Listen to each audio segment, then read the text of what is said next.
بسم الله الرحمن الرحيم الحمد لله رب العالمين وصلى الله وسلم وبارك على عبده ورسوله الأمين نبينا محمد وعلى آله وصحبه ومن اهتدى بهديه واستنى بسنته إلى يوم الدين أما بعد.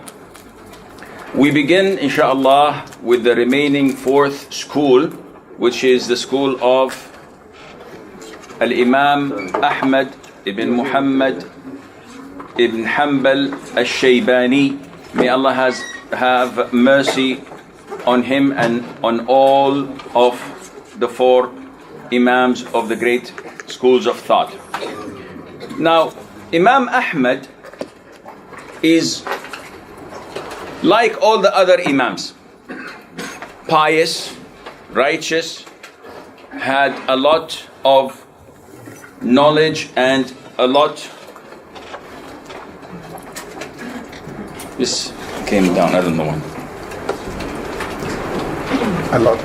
And he had a lot of piety in him. But before we go into talking about this great Imam, his name was Ahmad ibn Muhammad ibn Hanbal al-Shaybani.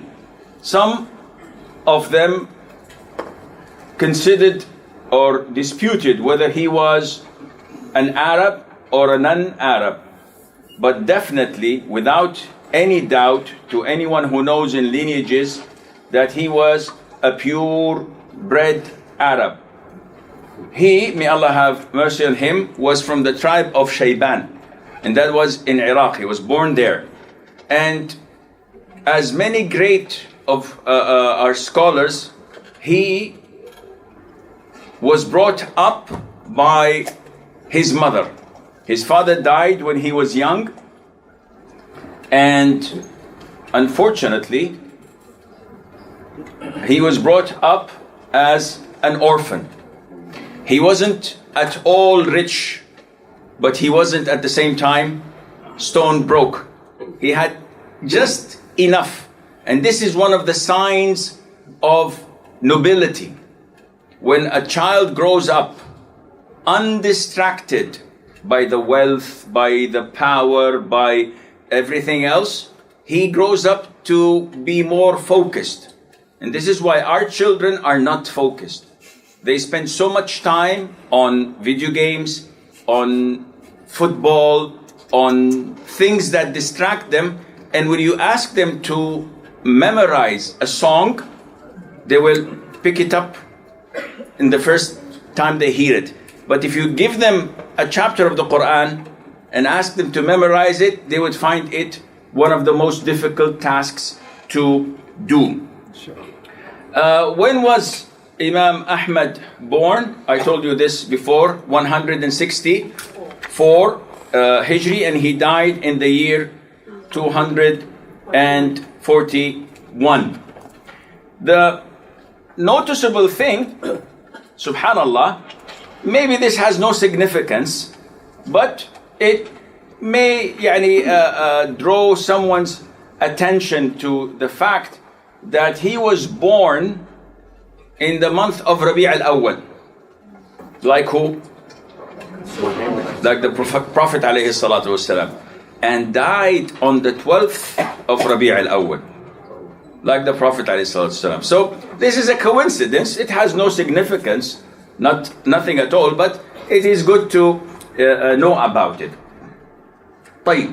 Imam Ahmad ibn Hanbal was known to be among those who were pious and righteous. And Abdullah ibn Ahmad, his son, says that my father used to pray every single day 300 rak'ah. And this is what? This is voluntary prayers. And the Salaf, this was well known about them. No one dares to say, Akhi, this is a bid'ah. What do you mean by bid'ah? He said the Prophet ﷺ did not pray as much. Yes, but the Prophet did not deny us from praying as much. Sallallahu Alaihi Wasallam. If you look at the way that the companions used to pray, you will be shocked. Because they, the companions, used to pray as much. Abdullah ibn Umar used to pray so long prayers, and this is not an innovation. Why? Because there is something that is restricted to ibadah, you may not add or delete. But there is an open door for ibadah for you to pick as much as you wish. So if I, for example, would like to spend my time from now till Dhuhr saying Subhanallah wa bihamdih, is there any problem in that? No problem. No, bid'ah. No, it's not bid'ah. There is something that is restricted. The Prophet had never done, alayhi salatu wasalam. So I cannot say after prayers, Qul huwa Allahu ahad 12 times. Specifying the surah, specifying the number without any reference. One says, the sky is the limit. He said, yes, but when you put a number and you designate the position, then you are in a bid'ah. But if from now until Maghrib, I would like to say, Allahumma salli ala Muhammadin wa ala ali Muhammad, I don't count. A million times. No, any problem? No problem. The sky is the limit. Therefore, you do not come and say that Imam Ahmad used to pray 300 and this is wrong, this is so much. No, it's not. His son Abdullah says when he was sick, he was tired, he used to pray 150. Now compare apple to apple. How many times do we miss, not per month, but per week, the sunnah, the 12 sunnah? Whoever preserves 12 sunnah, what will happen to him? Allah will build him a house in Jannah. How many times do we miss it per week? There's a problem. If this is his habit when doing it in such a fashion, and it's not part of the recommended sunnah, rather it is part of... Malish, I'm talking and not concentrating, so if you don't understand what I'm saying, that's good, because I don't understand what I'm saying. I'm trying to get connected, but I will inshallah eventually reach there. Hotspot on. Even the hotspot is not turning. You got a number? Yeah. Okay, now it's on. Alhamdulillah. Okay, where were we? Okay, what else? Ahmad said, whatever hadith I wrote, I have acted up. Look, this is also one part of his piety, being pious. Allah Azza wa Jal says in Surah Al-Saf, لِمَ تَقُولُونَ مَا لَا تَفْعَلُونَ. Why do you preach what you do not act upon? Imam Ahmad, part of his vast knowledge is that he used to walk the talk. He said, every single hadith I wrote, I acted upon. Now, this is difficult, when you come to talk about it in our level. What about someone who memorizes approximately 1,000,000 hadith, 1,000 hadith, like Imam Ahmad? He said, every single thing I acted upon except one hadith, which the Prophet ﷺ said, or was narrated that the Prophet performed cupping, hijama.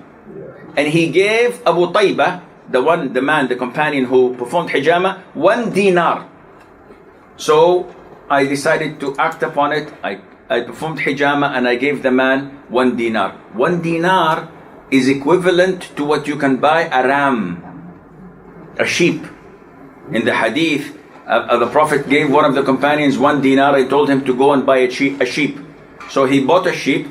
On his way back, a man told him, Wallahi, this is a big fat sheep. Do you want to sell it? He said, yes. How much? 2 dinar. So he sold it for 2 dinar, went back to the market, bought a sheep for 1 dinar, and came to the Prophet ﷺ with 1 dinar and 1 sheep. So the Prophet gave him the dinar is back, and the sheep is a bonus. So the Prophet ﷺ asked Allah for barakah in his transactions. The companions say, we saw this man, wallahi, if he sold sand, he would have made profit in it. Because of the barakah of the dua of the Prophet sallallahu alaihi wa alihi wasallam. Okay. It's not opening again. Why is not open?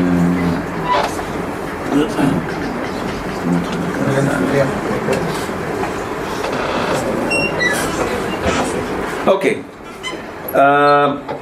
Al-Rabi' said, Al-Shafi'i told us, Ahmad is an Imam in 8 qualities. Imam in the Hadith, Imam in jurisprudence, that is Fiqh, Imam in language, Imam in Quran, Imam in poverty, Imam in Zuhd, Imam in piety, Imam in Sunnah. Meaning that Al-Imam Al-Shafi'i is praising Imam Ahmad not to have been among those who teach, learn, preach in order to gain money. If you look at his biography, you will find out that he was among the least interested in dunya. He would not get involved in disputes, or he would not get involved in acquiring a position. Imam Shafi'i himself told him that there is an opening position for a judge. You know, the judge has authority. The least is that people come and bring you food, bring you gifts, bring you things as form of bribe. Imam Ahmad said to Imam Shafi'i, if you ever repeat such a request to me, you will never see my face. Asking me to be appointed in a government position, this is a heinous request. Coming from you, I tolerate it once. Next time, I will not meet you, I will not talk to you. Now, Abdullah ibn Ahmad says, Abu Zar'ah, and he's one of the great Imams of Hadith, told me, your father memorizes 1,000,000 Hadith, 1,000 Hadith. It was said to him, how do you know? He said, I reviewed with him once and I took them from the different sections, meaning that he acquired knowledge at the hands of Imam Ahmad, and he learned from him the different chapters of Barakah. And he learned from him the different chapters that the hadiths are compiled upon, and he counted it, and it was almost 1,000 hadith. Now, a question would rise. How is it possible that there are 1,000,000 hadith while we hardly have 10 or 15,000 hadith authentic and fabricated? The old scholars of hadith, when they memorized إِنَّمَا الْأَعْمَالُ بِالنِّيَّاتِ, this is one matan, they memorized it with 50 to 100 different hadiths, narrations, chain of narrators. And this is why when Al-Imam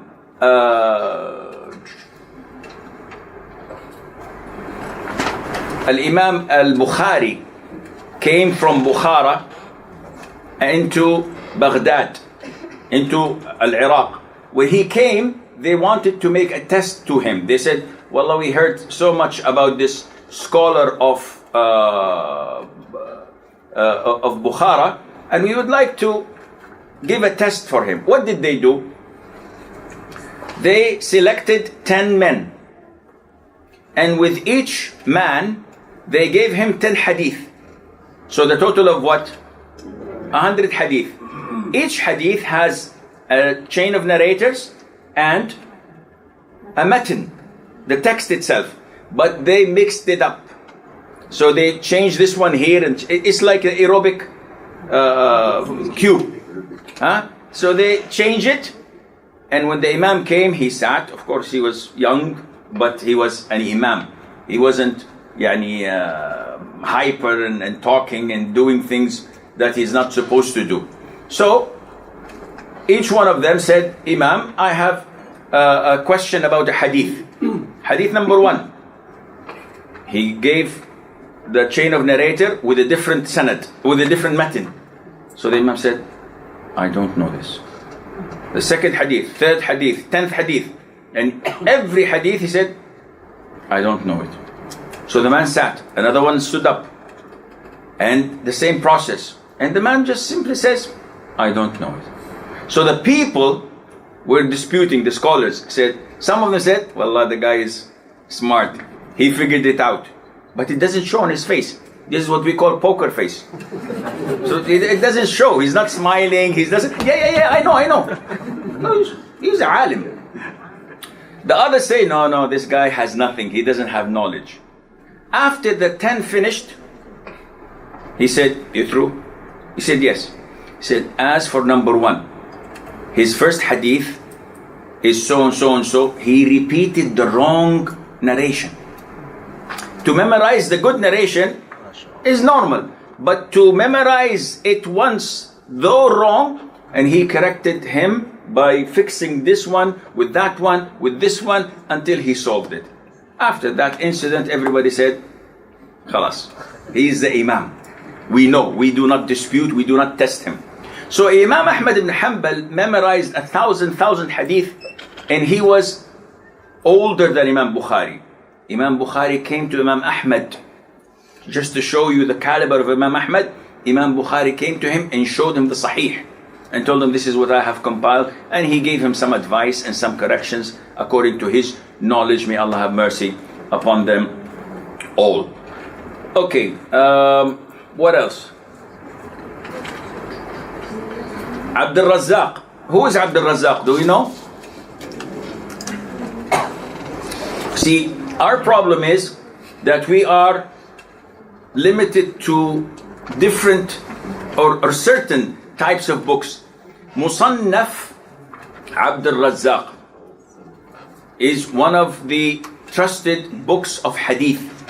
What value does it have over the other books of hadith like Tirmidhi, Nasa'i? That it has the narrations of the companions a lot. What we know as al-athar. And you cannot acquire fiqh simply but by reading Quran and Sunnah. And that's it. No, you have to understand the Quran and Sunnah. How? Through the understanding of the Salaf. So where do I get the companions' narrations, the tabi'een narrations, tabi'een narrations from? Musannaf Abdul Razzaq, Musannaf ibn Abi Shaybah, Mustadrak al-Imam, Mustadrak al-Hakim, etc. These books contain a lot of these narrations. So Abdul Razzaq was one of the great Imams in Yemen. And he says that I have never seen anyone or any person more learned in jurisprudence nor more pious than Ahmad ibn Hanbal. Of course, Abdul Razzaq is one of the Sheikh, because anyone you learn hadith from, he's your direct Sheikh. So he was one of the shuyukh of Imam Ahmad. The advantage of Imam Ahmad upon the 3 previous Imams is that he did not leave a place without traveling to. When he started acquiring hadith, he was 16 years of age. He stayed with his Imam in Baghdad for 4 years until he took everything that Imam had. Then he was allowed to travel. Now, bear in mind that he started traveling when he was 20. He was in Al-Kufa, Baghdad. He went to Al-Basra. He went to Al-Sham. He went to Egypt. He went to Al-Hijaz, Mecca and Medina, and he went to Yemen. Abdul Razzaq was in Yemen. He met him in Mecca during the Hajj season. And with him was Yahya ibn Ma'in, one of the great Imams of Hadith. They were always together. One of the funny stories was that Imam Yahya ibn Ma'in and Imam Ahmad were traveling, and they passed by a gathering, circle of knowledge. At their time, there were a lot of storytellers who would just sit, no WhatsApp, no Twitter, no Facebook. So this was their social media. They sit and the guy says, and so happened, and the hellfire came, and the angels did this, and all of these are what? Fabrications. But people enjoy listening to tales. So Imam Ahmad and Imam Yahya came and saw this storyteller saying that, and Ahmad ibn Hanbal and Yahya ibn Ma'in told me. that the Prophet said, alayhi salam, so and so and so. And they told me that the Jannah is description is so and so. And they told me, Ahmad ibn Hanbal, Yahya ibn Ma'in. And each one is looking, did you tell him? He says, no, I've never met him. So after the class was over and everybody went out, Ahmad ibn Hanbal and Yahya ibn Ma'in went to the man. Assalamu alaikum wa alaikum assalam. Akhi, my name is Ahmad ibn Hanbal and this man is Yahya ibn Ma'in. And you're reporting things that you've heard from us. So where did you get it from? And look at the audacity of such people. He laughed in sarcasm from them and said, do you think you are the only Ahmad ibn Hanbal Yahya ibn Ma'in in the world? There are so many of you. And he left. So Yahya ibn Ma'in was with great Imam Ahmad. They were all great compilers of hadith. In Hajj, they were fortunate to meet Abdul Razzaq. So Yahya ibn Ma'in said, this is Ahmad ibn Hanbal. So Abdul Razzaq started to say, may Allah bless you. I have heard so many good things of you. I pray to Allah that He make you steadfast and increase you in knowledge. Imam. So Yahya said, okay, can we come tomorrow here in Mecca and hear the hadith from you? He said, yes, inshallah. After he left, Ahmad was angry. He said, why did you say that? He said, why not? This is what we were traveling to Yemen, 1 month travel, 1 month journey. The guy is here in Mecca. He said, no, by Allah, I will not accept this. I went from Baghdad with my intention to travel and to spend money and to put effort into learning the hadith of the Prophet ﷺ. I would not compromise this ajr. It's easy, it's coming to me. No, I will travel. And he refused to listen from him until he went and traveled all the way to Sana'a, to Yemen, to learn from him. This is how they put so much effort in learning. It's not like what we do nowadays. We want something, Sheikh, 3 hours is a lot. Can you make it in 5 minutes? Summarize. I can't make it today. I have to go take my kids to have a football match, but I'll come at 1 o'clock. Can you give it to me in a nutshell, inshallah? This is not the way of acquiring knowledge. Humbleness, dedication, patience, tolerance, and travel. You have to put some effort in order, because this knowledge, if you give it all of yourself, it will give you a little of it. Knowledge, if you give it all yourself, all your money, all your time, it will give you very little of it. So you have to dedicate more and more. So, who did Imam Ahmad start to learn from? Abu Yusuf. He learned from Abu Yusuf, the student of Abu Hanifa, Imam Abu Hanifa, Muhammad bin Hassan al-Shaybani, and Abu Yusuf al-Qadi. Both were prominent Imams of their times and associates of Imam Abu Hanifa.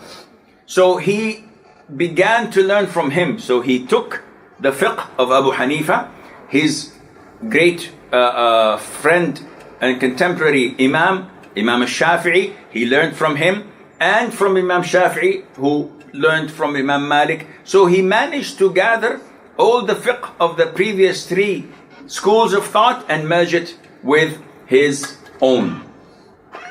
When did he start to teach and become an Imam? When he was 40 years of age. Because the 20 years was spent in collecting and traveling and learning. And when he was 40, his fame was all over the world. So people came from all over the world to learn from him. Imam Ibn al-Jawzi, he is different than Ibn al-Qayyim. Ibn al-Qayyim is a student of Ibn Taymiyyah. But Ibn al-Jawzi, he is one of the scholars of the 4th century. He is a Hanbali. And he says that his classes were attended by 5,000 people. 500 of them only wrote the hadith that he was narrating. 4,500 came only to learn from his moral conduct and his ethics and the way he speaks. Nowadays, one of the greatest things that we lack is when we learn from the Sheikh his generosity. Yalla, lunch is on me today. I was joking. They learn from him his generosity. They learn from him his tolerance. They learn from him his politeness, the way he dresses, the way he walks. We lack this nowadays. We do not find this nowadays. We would like to have scholars that would teach us. I remember, I'm stalling for time, I don't have material, so. No, I'm joking, we have inshallah enough. When I used to call Sheikh bin Baz, I told you yesterday, he had 2 telephones only. With no multiple lines, only 2 telephones, and he used to sit in his office in Riyadh between Maghrib and Isha, Riyadh time. So I used to call him, redial until it connects. His assistant raises the phone while I can hear him talking to the other person. So he answers him, regardless of the answer. Now, by the time he gives the assistant the telephone and he picks up the second call, wallahi, in these few seconds, I can hear him say, Subhanallah, Alhamdulillah, Allahu Akbar, la ilaha illallah, Subhanallah. Naam. He utilizes the time between calls to make what? To make dhikr. Now, I've learned this from the Sheikh. I remember that when I used to go from one place to the other, I used to whistle. I used to sing a song. You know, songs that are so many centuries ago. Shaitan reminds you of them. You hear one word, all of a sudden you continue to complete the whole thing. What is this? Whenever I wanted to do something, I remember Sheikh bin Baz. So I said, no, Subhanallah, Alhamdulillah, but it's more rewarding. Let me do this. So this is what you learn from real ulama. That you learn from the way they speak. If you go to a sheikh and he is impulsive, he is rude, he's abusive. If someone asks him a question, he says, who are you to ask me a question? Look at this, are you stupid? And he makes fun of him. What will you learn? You will learn the same attitude. If you sit with a sheikh, all what he does is, da'i so-and-so, he is an innovator. He doesn't understand anything. He doesn't have knowledge. He does corrupt aqidah. And he just keeps on slandering Muhammad, Abdullah, Ali, Ahmad. Everyone he knows. Okay, they're all bad. Who's a good scholar? I don't know about the good scholars, but you have to look. And you will find them, inshallah, maybe close to you. Do you learn from such a sheikh? It's problematic. People attended Imam Ahmad's class because they learned from him. And don't get me wrong, even Imam Shafi'i, Imam Malik, Imam Abu Hanifa, they were all the same. But he was more prominent because he is closer to our times. Those times they were focusing only on ilm. Imam Ahmad time, they were focusing on 360 degrees. Everything, his ilm, okay, he was a scholar. He was knowledgeable. He was pious. His akhlaq was at the top. Did he mix with the government? Did he have a land gift or money coming from, the government sponsoring him? Because this is also, and they tell us, he would not accept 1 dirham from the ruler. To the extent that his son Salih, he heard that he accepted a gift from the Khalifa. He refused to enter his house till he died. He said, no, I will not eat at your house. You eat from the Khalifa. And the Khalifa money is haram. It's all taking from the people, it's taxations, etc. And he refused. So when you come to look at him, you will find that he was what? A real Imam. Now, historians say that Allah Azza wa Jal granted victory to Islam through 2 men. One, Abu Bakr. When the Prophet died, alayhi salatu wasalam, and all the tribes apostatized it, and he's the only one who stood in their face and he fought them until restored Islam. And Imam Ahmad. When the fitna of the Mu'tazila, and the Mu'tazila are those who came and started to talk with philosophy about the attributes of Allah. So they refuse to say that the Quran is Kalamullah, is the attribute of Allah. They say no, it is created, it is makhluq. And this means that you are saying something about Allah Azza wa Jal's beautiful attributes that contradicts with the belief of Ahl Sunnah wal Jama'ah. The vast majority of people conceded, and I talk about scholars, because either this or the sword, except Muhammad ibn Nuh and Ahmad ibn Hanbal. Muhammad ibn Nuh was executed, beaten until he died. Ahmad ibn Hanbal was imprisoned, was tortured, was flogged 2+ years. 3 rulers of the Abbasi Khilafah or Dawla or Al-Ma'mun, Al-Wathiq and Al-Mu'tasim, or Al-Mu'tasim and Al-Wathiq. 3 of them continued to have this harsh judgment on him until Al-Wathiq, after a few years, Allah Azza wa Jal granted him hidayah and he took him out. He elevated Ahl Sunnah and he made the whole thing being rectified. Alhamdulillah Azza wa Jal. Now, Al-Imam al-Shafi'i, we spoke about that. Okay, Jazakallah khair. Wow, big thing, yeah, John. Big thing, real thing, Jazakallah khair. Quality, not quantity. Ahsant, barakallah fikum. Then you are in the wrong place.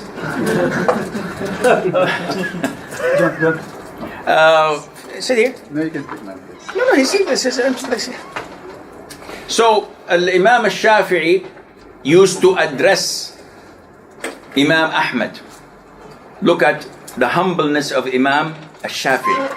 Imam Ahmad is younger and was one of his students, yet he acknowledges that his knowledge in Sunnah is far greater than Imam Shafi'i. So he says, Imam Ahmad, if ever you get a hadith that is authentic with you, please update me so that we can refer to it. And this is the methodology of all Imams, that the hadith is the corner point that they depend on. It's not something that a hadith. Nowadays, you talk to students of knowledge and you tell them the Prophet says, they do this, which shows you that such a person you cannot learn from. Any person who does not have full respect to a single hadith of the Prophet ﷺ, any person who mocks or ridicules the one single hadith of the Prophet ﷺ, wallahi, I would even hesitate to make fun of a weak hadith. I would hesitate. Why? Because maybe my knowledge is not that strong. Maybe after a week or two, I discover it is an authentic hadith. How would I feel? Always have this great respect for the hadith of the Prophet ﷺ, because this respect means that you're respecting the Prophet himself. Not few words, but you're respecting the Prophet through that. When we come to the history of the Hanbali school of thought, again we have 3 stages: the beginning, the expansion era, and the settlement era. One would say, why do we have these stages? First of all, the 4 Imams had a beginning, has a start, where the Imam either wrote a book, like in the case of Imam Malik, or the contemporary wrote his fatwas, his verdicts was collected, but this was not a full-fledged madhab yet. So those who came in the expansion era started to expand. So they come to the fatwa of the Imam and it says, okay, the common denominator between all of his fatwas is that we should follow the following procedure in order to reach a verdict. So Hanafi madhab has different procedure than the Shafi'i, than the Maliki, than the Hanbali. And then you have the settlement era. And in the settlement era, these are the late scholars who have everything in front of them. So they start to filter the books and they put the methodology of the madhab that is followed until date. The date of the settlement era and what comes after it. Now we have books, and these books depend. Some of them are concise in size, so they don't give you more than one opinion. And this is the madhab. So it tells you, tahara, water, if it is changed in smell, taste or color, then it is tahir. If it's changed with a pure substance, it is tahir, meaning that you cannot perform wudu with it. It's not tahur. Now, they say that this is the madhab. For example, there are other books which would expand a little bit, and it said, no, there are two opinions in the madhab of Ahmad ibn Hanbal. One, it is tahir and tahur. One, it is tahir only. And they write this for you. Then you have the third and most widely accepted is the books that deal with the different schools of thought. Yani, for example, in your madhab, in your Shafi'i madhab, one of the biggest and well-known encyclopedias is Al-Majmu' Sharh Al-Muhadhab. This was written by Imam An-Nawawi, and it's almost this big. I have it in my, I used to have it in my bookshelf. It's so big, so huge. And when you read it, you find crazy things. Imam Nawawi, yani he died when he was like 36 years of age, or 40 maybe. No, I don't know. Yani and he wasn't married, by the way, like Imam. He wasn't married, but he compiled so many books in a Shafi'i madhab. Among them is Minhajul Talibin. Minhajul Talibin. Now, Imam An-Nawawi was in the first settlement era, because there was a second settlement era, but among the first was Imam An-Nawawi. He wrote Minhajul Talibin, which was explained by the Shafi'i scholars in so many titles. And he himself explained it in Rawdatul Talibin of his own. But when you come to see, you find out that the late scholars of the madhab are the one who settled it, and they channeled it so that you can learn. And this is why we have these books. Imam Ahmad never wrote a book of his own. Then you have the students who compiled his masail, the problems that he used to face. So one comes, Sheikh, if a person has 4 wives, he divorced one of them, and she is in iddah, can he marry? So this is a mas'ala. Can he marry? No, because he's still married to 4. This one who he divorced is still his wife. He can reconcile. If he dies, she will inherit. So he cannot marry, because he would be marrying a 5th. And this is one mas'ala, one problem. So they compiled it. Among them was Al-Khallal, Ghulam Al-Khallal, Al-Khirqi, Al-Hasan Al-Hamid, and all of these different names where we have, and inshallah we don't need to go into details with them. By the way, I'm not answering WhatsApp, I'm just seeing the schedule. 10:30 to 10:40. Break is 10:40, huh? 10:40. Wallah, it's a long time. We will finish. We move on to the issue of following a madhab. Now, we have a big problem among the students of knowledge. We have people that say, as you find in page 23, that it is mandatory for you to follow one single madhab. And on the opposite side, we find people saying that it is totally prohibited for you to follow a madhab. And in between, the vast majority of scholars say that it is permissible. So what is our stance? Where do we stand when it comes to schools of thought? First of all, condemning prejudice and keeping alliances accordingly is among the consensus of all scholars of Islam. Now, these are the things on page 22. These are the consensus of scholars. What do we mean?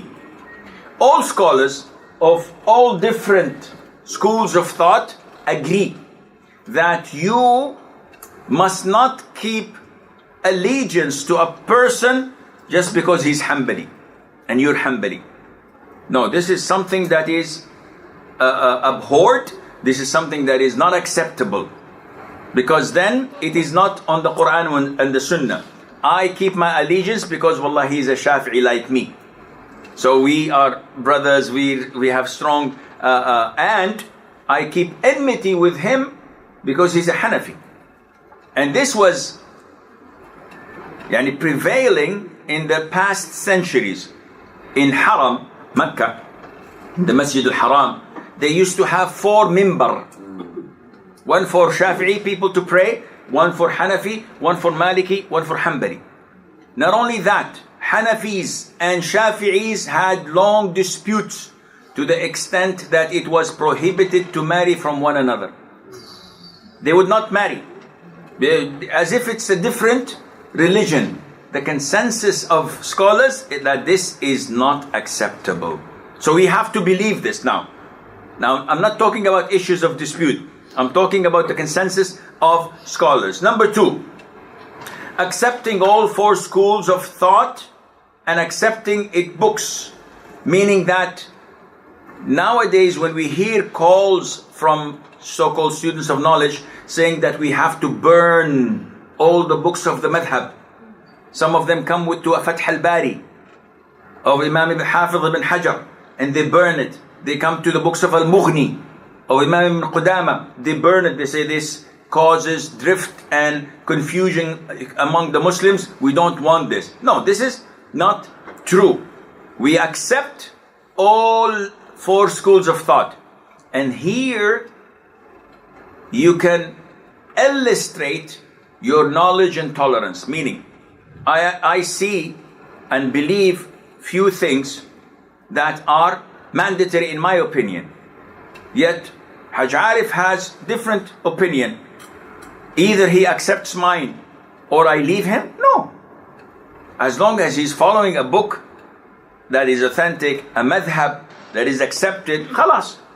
If he is a Hanafi and he decides to put his hand under his belly in salat, and I believe that I have to put it on the chest according to my madhab, according to the hadith, so would I feel a little bit drawn away?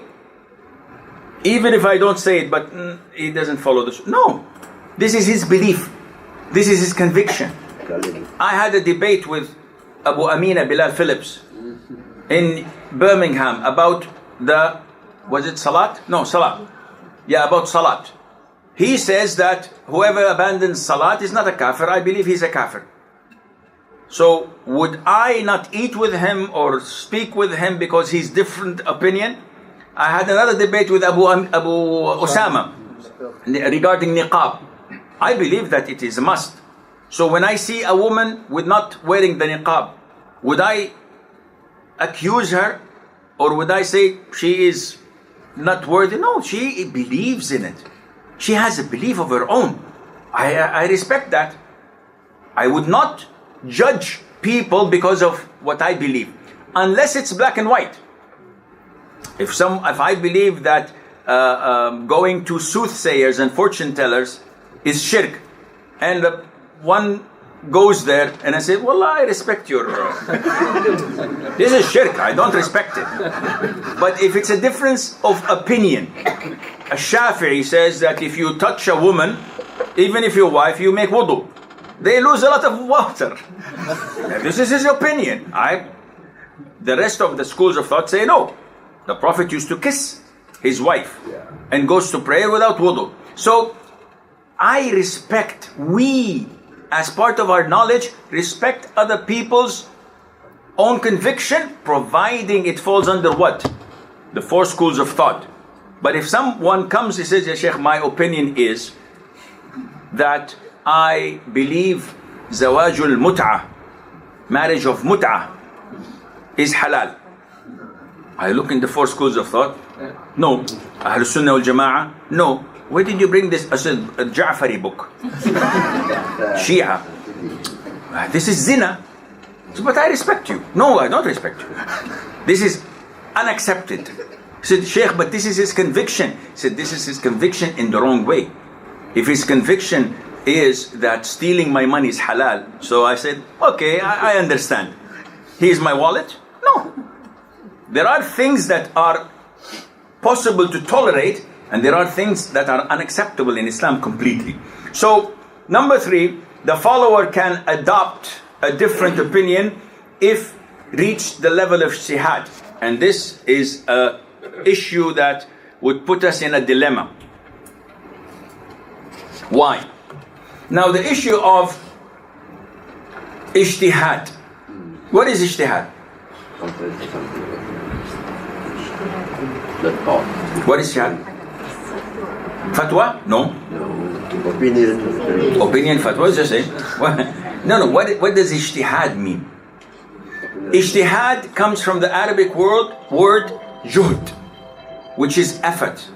So in fiqh, you will find a lot the usage of ijtihad, and it means to exert your effort in reaching a verdict. So I did my best until I have no more resources. Khalas, I give up. Then this is ijtihad. Like, who's qualified to make ijtihad? This is a big problem, because ijtihad requires tools. You have to have different forms, abilities, sciences in order to make ijtihad.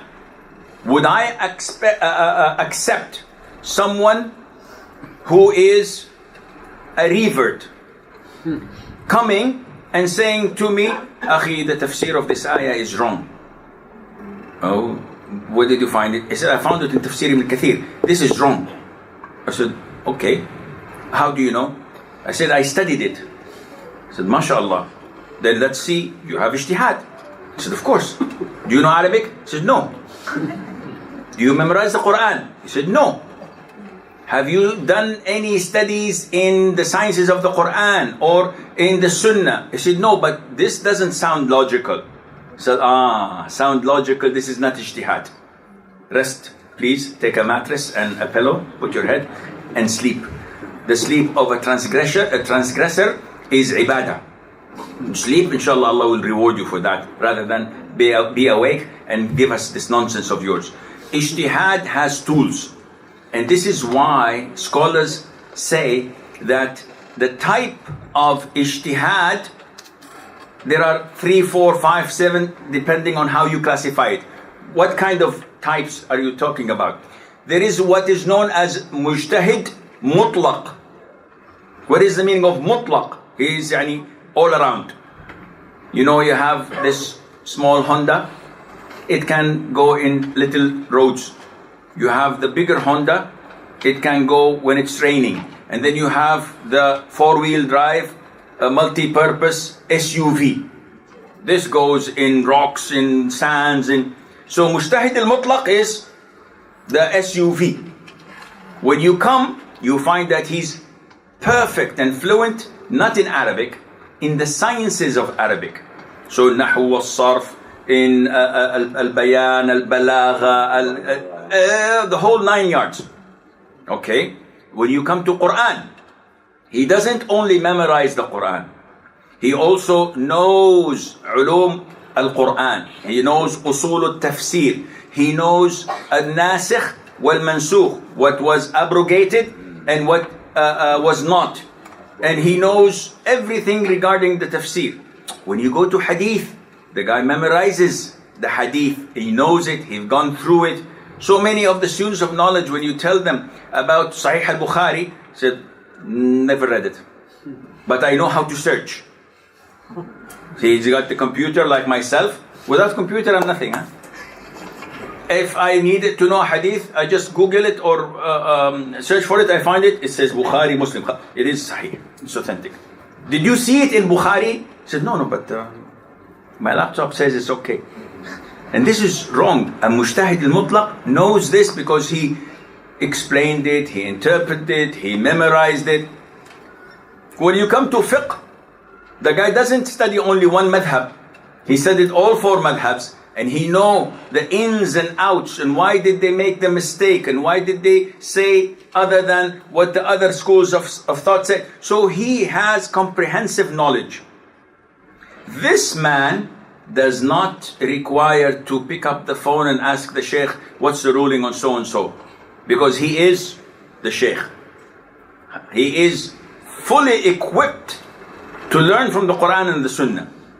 So this kind of al-mujtahid, it is accepted for a follower of a school of thought such as al-Imam al-Nawawi, this kind of scholar, to follow a school of thought while following the evidences. Meaning that he's an imam in a Shafi'i madhab, but you can find in his writings that this is what Imam Shafi'i says, but the hadith of the Prophet ﷺ is different, and this is most authentic. Yet he is a devout follower of the Shafi'i madhab, without any doubt. He's not like Ibn Taymiyyah, for example. Ibn Taymiyyah is one of the students of the Hanbali madhab, but he is mujtahid mutlaq, meaning that he follows the principles of Imam Ahmad, has no problem in telling you that this is wrong in Imam Ahmad's madhab, and this is right because the Prophet said so and so and so and so. End of story. And he has the qualities of being a mujtahid mutlaq. Then you have a second category, which is mujtahid muqayyad. He's limited. And such mujtahid can be Imam Nawawi, because he never goes against Imam Shafi'i's schools of thought, though he's capable. Yet he always follows the principles of Imam Shafi'i and gives you the evidences from the Quran and the Sunnah that backs it up, or when there is a difference of opinion, he gives you the most authentic opinion. So he doesn't initiate something from his own. There also can be a third category of mujtahid al-muqayyad, which is a person who is not capable of giving fatwa or verdicts in everything. Why? Due to his, I would not say incompetence, but due to his lack of knowledge of making him mujtahid mutlaq. Yani he has little bit in Arabic, he has little bit in usul al-tafsir, he has a lot in the fiqh of salat. So everything about salat, inside out, he knows it. Do we call him mujtahid mutlaq or muqayyad? No, we say that he's muqayyad in salat. So you may, and the vast majority of students of knowledge who graduate from universities, if I have a PhD in Sharia, this doesn't mean I'm a scholar. A PhD nowadays is a thesis that you compile, write, and come up with, but it doesn't mean that you are qualified. I sit with a lot of PhD holders, and they don't know what they're talking about. Their thesis was in the movement of the finger in salat. So they know everything that has to do with moving the finger in tashahhud. For example, it's not, of course, if it was that easy, I would have got 5. They have knowledge in this, but if you ask them, okay, akhi, a man died, leaving a wife, a mother, 1 daughter, 3 siblings, and 4 grandchildren. What is the inheritance? I don't know. I didn't kill him. Yeah, I didn't ask if he killed him or not. I said how to distribute the inheritance. I have no idea. Yeah, you have PhD in Sharia. Yeah, but it was only in moving the finger. Show me which one and I'll move the finger and tell you. So, again, it's a thesis. But he might be mujtahid in this branch. This person is mujtahid in the rulings of Hajj. I come to him. Any question in Hajj, I know that Sheikh Fulan is excellent. I would never ask him about transactions of selling gold and silver or stocks, because his knowledge in transactions and financial issues, no good. So again, you have to classify people and know exactly whether they are worthy of being a mujtahid in the madhab or not. And finally, it is permissible for a follower of, they all agree, the consensus of scholars, that the permissibility of following the Imam and attributing rulings to him when convinced. It can a muqallid. What is the meaning of a muqallid? A follower of a madhab. This is coming from the noun at-taqleed. Taqleed means that you imitate. So the scholars all agree that a follower of a madhab or an imitator cannot give fatwa, because you are not qualified to give fatwa. You don't possess the knowledge. And this is why the vast majority of students of knowledge would always say, Sheikh Ibn Baz says, or Imam Abu Hanifa says. They quote the one who gave the fatwa. They would not say, no, this is haram. Why? Because the Prophet said so and so and so. Whose opinion is this? Is mine. But are you mujtahid? No, I'm a muqallid. Then you do not have the right to give fatwa. You have to attribute the fatwa to the one who said it, who is a mujtahid, who is an imam by himself. طيب. خلاص؟ يا شيخ, we have يلا.